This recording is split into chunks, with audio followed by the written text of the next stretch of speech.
Hello दोस्तों, आज फिर हम बिहार बोर्ड मैट्रिक्स 2021 का फिजिक्स का क्वेश्चन कुछ ऑब्जेक्टिव टाइप का लेके आए हैं, जो कि पहला चैप्टर से है और ये काफ़ी इम्पोर्टेंट है। तो चलिए पहला क्वेश्चन देखते हैं हम। दाढ़ी बनाने के लिए किस दर्पण का प्रयोग किया जाता है? तो हमेशा अवतल दर्पण का प्रयोग किया जाता है। तो option C is right answer. Question number 2 देखते हैं। गोलीय दर्पण में फोकस सांतर एवं वक्रता त्रिज्या के बीच संबंध क्या है? तो आपको पता है कि F F is equal to R by two. ठीक है, तो ये ऑप्शन ए भी सही है और ऑप्शन सी भी सही है, दोनों सही है। ठीक है। Question number 3। यदि यदि किसी अवतल दर्पण की फोकस दूरी एफ तथा वक्रता त्रिज्या आर हो तो इनमें संबंध क्या है? तो आपको पता है कि एफ इजकल टू क्या होता है, आर बाई टू होता है। सो एफ इजकल टू कितना हो जाएगा, 2f is equal to are.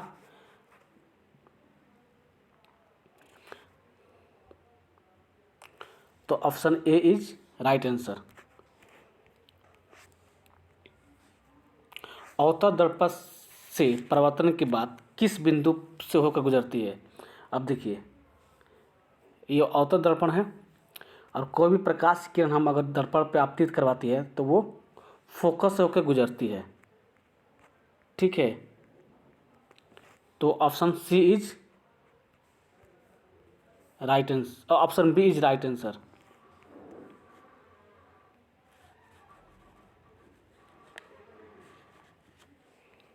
Question 5 देखते हैं। किसी दर्पण से वस्तु को कहीं भी रखने से बराबर आकार का सीधा प्रतिबिंब बनता है तो दर्पण कौन सा कहलाता है? तो सीधा प्रतिबिंब बनता है तो श्योर रखिए समतल दर्पण ही होगा। ठीक है, समतल दर्पण में सीधा प्रतिबिंब बनता है। ठीक है, और बराबर आकार का बनता है। क्वेश्चन नंबर 6 देखते हैं। प्रकाश के प्रवर्तन के कितने नियम हैं? तो प्रकाश के प्रवर्तन के 2 नियम हैं। Option B is right answer. Question 7 देते हैं। प्रकाश का बड़ विक्षेपण किस उपकरण से संबंध होता है? तो प्रकाश का बड़ विक्षेपण हमेशा प्रिज्म से ही संबंध होता है। ठीक है। क्वेश्चन 8 देखते हैं। किसी गोलीय दर्पण की वक्रता त्रिज्या 50 सेंटीमीटर हो तो फोकस दूरी क्या होगी? तो पता था ना, एफ इक्वल टू क्या होता है, आर बाई टू। तो वक्रता त्रिज्या कितना दिया है, 50 बाई टू यानी 25। तो एफ इक्वल टू कितना हो जाएगा, 25 centimetre. Option C is right answer. Question number 9। 1 metre focus दूरी वाली उस लेंस की क्षमता कितनी होगी? Option B is right answer, 1 dioptre होगी। 10 नंबर देखते हैं। किसी उत्तल लेंस की फोकस दूरी हमेशा क्या होती है? किसी उत्तल लेंस की फोकस दूरी हमेशा पॉजिटिव होती है। फोकस दूरी हमेशा पॉजिटिव होती है। ठीक है, क्योंकि उत्तल लेंस की बात हो रही है ना, तो उत्तल लेंस हमेशा पॉजिटिव होती है। प्रकाश का वेग न्यूनतम होता है। प्रकाश का वेग किस में न्यूनतम होता है? कांच में होता है। ठीक है, ग्लास में होता है। Question number 12। निम्न में से कौन सा पदार्थ लेंस बनाने के लिए प्रयुक्त नहीं किया था? अब देखिए, यहाँ नहीं की बात है, इस चीज़ को ध्यान रखिएगा। नहीं की बात हो रहा है तो मिट्टी से कोई भी लेंस नहीं बनाया जाता है। Question number 13। काल्पनिक प्रतिबिंब बनता है। काल्पनिक प्रतिबिंब किससे बनता है? हमेशा सीधा होता है। काल्पनिक प्रतिबिंब होता है सीधा। किस दर्पण से हमेशा वस्तु से छोटा प्रतिबिंब प्राप्त होता है? तो वस्तु से छोटा, जब भी वस्तु से छोटा होगा तो उत्तल होगा। अवतल में क्या होता है, वस्तु से बड़ा प्रतिबिंब बनता है। तो option B is right answer.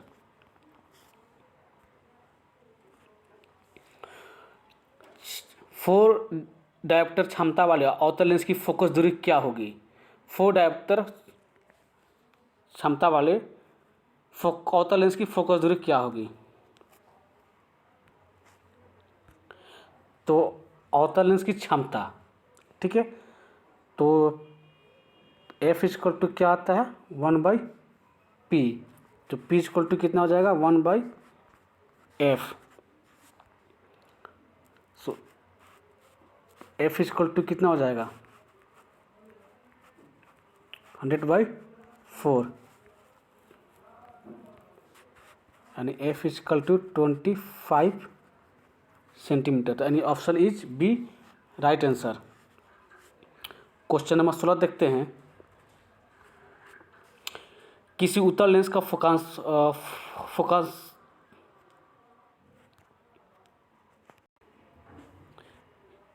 किसी उत्तल लेंस का फोकांतर 50 सेंटीमीटर है तो उसकी क्षमता कितनी होगी? यानी एफ कितना दिया है 50 सेंटीमीटर, तो पी निकालना है, तो पी बराबर क्या आता है 1/f। So P equal to कितना होगा 100/50, यानी 2, यानी पी कितना हो जाएगा 2 डायोप्टर प्लस। तो option D is right answer. Question number 17 देखते हैं। किस दर्पण से वस्तु का बड़ा प्रतिबिंब बनता है? ऑटोमेटिक सी बात है कि अवतल दर्पण होगा, अवतल दर्पण में हमेशा बड़ा प्रतिबिंब बनता है, तो option B is right answer. 18 number, 2 dioptre क्षमता वाले लेंस का फोकांतर क्या होगा? तो इसमें भी क्या निकालना है एफ निकालना है। एफ बराबर क्या आता है 1/p।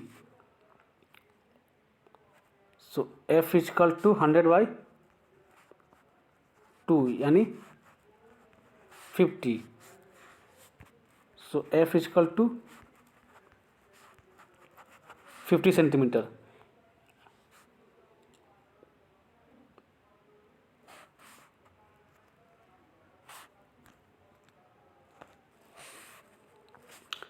So option D is right answer.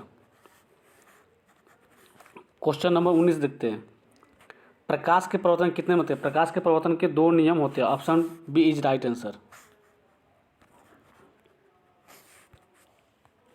समतल दर्पण द्वारा बना प्रतिबिंब कैसा होता है? समतल दर्पण द्वारा बना प्रतिबिंब हमेशा क्या होता है काल्पनिक होता है, तो option B is right answer. जब प्रकाश की किरण हवा से कांच में प्रवेश करती है तो मुड़ जाती है। जब प्रकाश की किरण हवा से कांच में प्रवेश करती है तो वो मुड़ जाती है अविलंब के निकट की ओर। Option B is right answer. किसी दर्पण से आप चाहे कितनी ही दूर पर खड़े हो और आपका प्रतिबिंब सदैव सीधा प्रतीत होता है, तो दर्पण संभवतः कौन सा होगा? या तो समतल होगा या तो उत्तल होगा। Option B is right answer. Photographic कैमरे का अभिदृश्यक होता है किस में होता है? उत्तल लेंस में होता है। Option A is right answer. Side mirror के रूप में प्रयुक्त होता है। साइड मिरर के रूप में कौन सा प्रयुक्त होता है? तो अवतल दर्पण होता है। Option B is right answer. अवतल दर्पण की फोकस दूरी 10 सेंटीमीटर है तो उसका वक्रता त्रिज्या कितनी होगी? फोकस दूरी कह रहा है। So F equal to 10 centimetre, तो आर इक्वल टू कितना होगा 2f।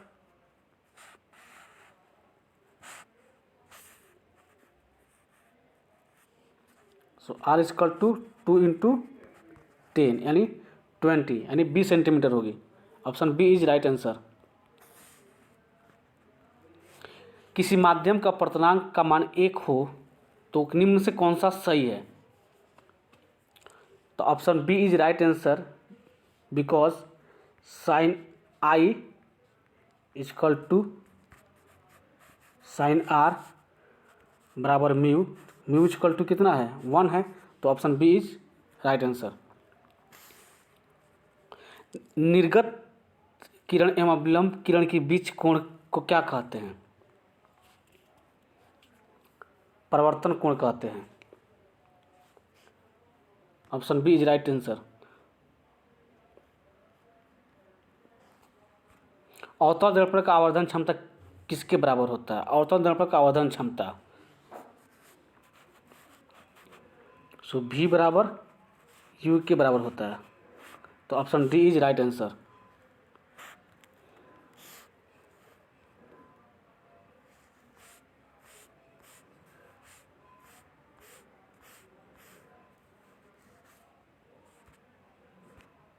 सरल सूक्ष्मदर्शी में किसका प्रयोग होता है? सरल सूक्ष्मदर्शी में अवतल लेंस का प्रयोग होता है, option D is right answer. किस लेंस के द्वारा काल्पनिक प्रतिबिंब बनता है? किस लेंस के द्वारा काल्पनिक बनता है? तो उत्तल लेंस के द्वारा हमें काल्पनिक प्रतिबिंब बनता है। एक उत्तल लेंस होता है किनारों की अपेक्षा बीच में मोटा, option C is right answer. किसी बीम का वास्तविक तथा समान आकार का प्रतिबिंब प्राप्त करने के लिए बीम को उत्तल लेंस के सामने कहाँ रखा जाए? हमेशा फोकस दूरी की दुगुनी पर, option B is right answer.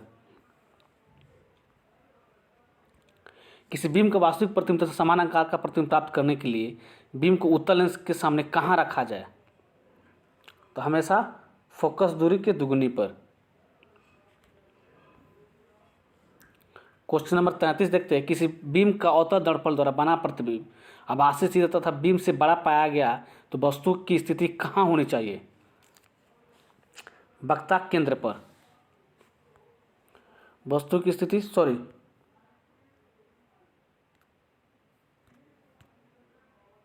किसी वस्तु का अवतल दर्पण द्वारा बना प्रतिबिंब आभासी सीधा तथा बीम से बड़ा पाया गया तो वस्तु की स्थिति कहाँ होनी चाहिए? दर्पण के ध्रुव तथा फोकस के बीच होना चाहिए, option D is right answer. किसी गोलीय दर्पण तथा किसी पतले गोलीय लेंस दोनों की फोकस दूरी -15 सेंटीमीटर है, तो दर्पण तथा लेंस संभवतः कौन सा होगा? दोनों अवतल ही होगा, क्योंकि फोकस दूरी की बात कर रहा है तो हमेशा माइनस में होता है। परावर्तन के नियम से निर्धारित होता है क्या? आपतन कोण बराबर परावर्तन कोण, option A is right answer. Lens में मुख्य फोकस की कितनी संख्या होती है? लेंस की बात हो रहा है तो हमेशा 2 फोकस होता है, ठीक है। लेंस में 2 फोकस होता है। जैसे कोई भी लेंस लेते, अवतल उत्तल कोई भी अगर लेंस लेते हैं तो एक फोकस यहाँ बनता है और एक फोकस यहाँ बनता है, जिसको हम F1 और F2 के नाम से देते हैं, तो 2 ही फोकस बनता है। प्रकाश की किरण गमन करती है, प्रकाश की किरण हमेशा सीधा गमन करती है, option A is right answer. Search light का परावर्तक सतह होता है, सर्च लाइट का परावर्तक सतह क्या होता है? अवतल होता है, option B is right answer. अवतल दर्पण की फोकस दूरी उसकी क्षमता से क्या होती है? आधी होती है, option B is right answer.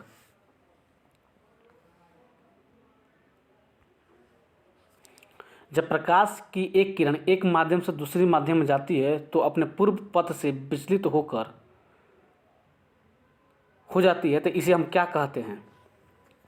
इसे प्रकाश का अपवर्तन कहते हैं, option B is right answer. जब प्रकाश की किरण विरल माध्यम से सघन माध्यम में जाती है तो वो अवलंब की ओर मुड़ जाती है। जब प्रकाश की किरण 2 माध्यम से अलग करने वाली सतह पर लंबवत पड़ती है तो वो बिना मुड़े सीधे निकल जाती है। लंबवत पड़ेगी तो बिना मुड़े सीधा निकल जाएगी। Option B is right answer.